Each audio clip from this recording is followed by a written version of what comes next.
एक काम करायला गेलं की दुसरं काम वाढून बसतं, असंच काहीतरी आज झालं. तर बघा, आज सकाळी ना विहानसाठी हा टिफिन पॅक करत होती मी. आणि टिफिनमध्ये आज विहानला ना मी भेंडीची भाजी चपाती दिलेली आहे. आणि तुम्हाला तर माहितीच आहे त्याला 2 टिफिन द्यावे लागतात, म्हणून बघा नाश्त्यासाठी त्याला ना मी आज फ्रूट्स द्यावं म्हटलं.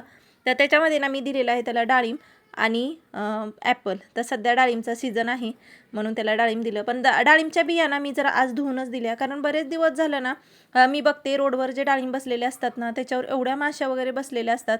आणि डाळिंब कसं डायरेक्ट मी सोडलेलं होतं आज. म्हणलं त्याआधी म्हणलं धुवूनच घ्यावं आणि मगच द्यावं त्याला. तर इकडं ना मी टिफिन वगैरे भरली, बॉटल भरली पाण्याची. आणि तोपर्यंत ना त्याच्या पप्पांनी ना त्याला युनिफॉर्म घातलेला. तर युनिफॉर्म घातला ना त्याचा नेहमी एक प्रॉब्लेम असतो की हा शर्ट ना नेहमी वरती जातो. आणि त्यांनी काय केले म्हणजे त्याच्या पप्पांनी ना जेव्हा युनिफॉर्म शिवला ना ते मी त्यांना बोललेली की थोडा लॉंग शिवा. तर तो पडतोय आता बघा शॉर्ट. त्याला मला असं वाटतं दिवाळीनंतर त्याला दुसरा युनिफॉर्म परत आम्हाला शिवून घ्यावा लागेल. इकडं विहानचा नाश्ताही झालेला, युनिफॉर्म वगैरे घालून झालेला, बॅग पण त्याने रात्रीच पॅक करून ठेवली होती.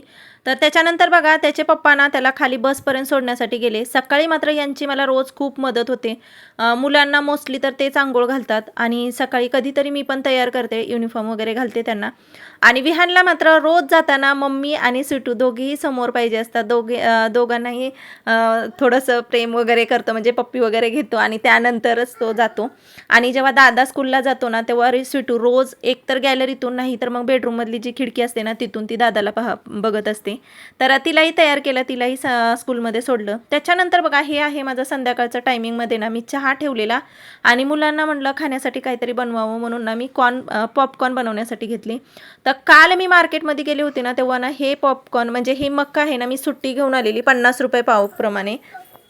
तर संध्याकाळी कढईमध्ये ही थोडीशी मक्का घेतली, त्याच्यामध्ये तेल टाकलं, तेलामध्ये हळद आणि मीठ चवीपुरतं टाकून घेतलं.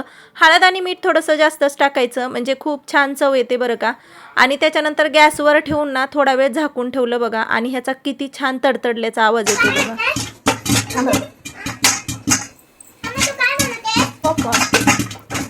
आता तडतडणं थांबलं की लगेचच गॅस बंद करून घ्यायचा, म्हणजे कॉर्न मस्त फुललेले असतात मध्ये. आणि मी कॉर्न बनवते हे ऐकून मात्र दोघंही खूपच खुश होती. तर कॉर्न आपले तयार झाले होते बघा. आणि वरचा जो टोप आहे तो उडू नये ना म्हणून मी वरती ना हा तांब्या ठेवलेला.